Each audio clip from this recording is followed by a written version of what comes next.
All right, my people. Um, I just want to. How do I get rid of this? I don't know.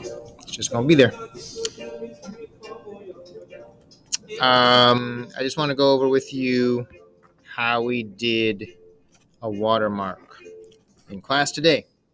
Here's how I do it. Have a beautiful face first, or any image you want to put in your watermark. All right, and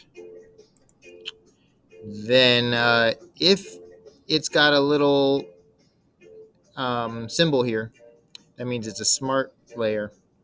You need to click on it, right click on it, and rasterize it. All right, if you just copied and pasted, you don't have to worry about that.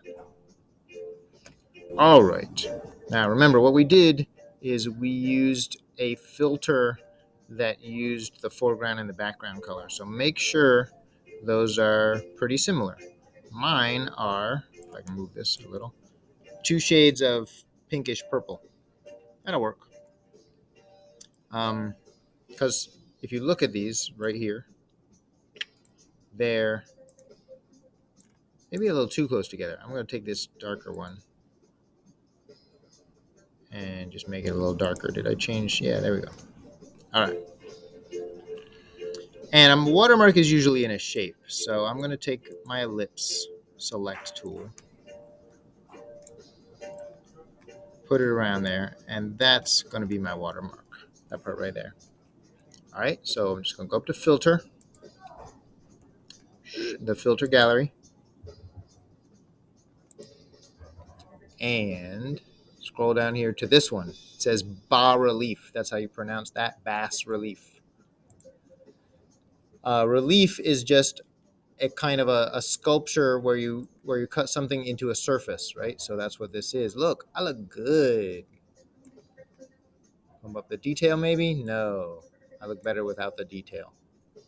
And I can decide where the light is coming from. Right now, the light is shining from the bottom of this. If I change it to something else, it might look better. Different anyway. But this one definitely looks like it's stamped into the paper, right? That's what I'm going to go for. I'm going to say, yes, that's fine. There it is. That's what I want to use as my watermark. So I just made sure I had the colors right over here, went to filter, used the filter gallery and the bas relief filter, and I'll just get rid of the rest. Right, so I have the oval selected. I'm gonna come up to select and select the inverse and get rid of it. All right, real fast. I don't know how much time I have left.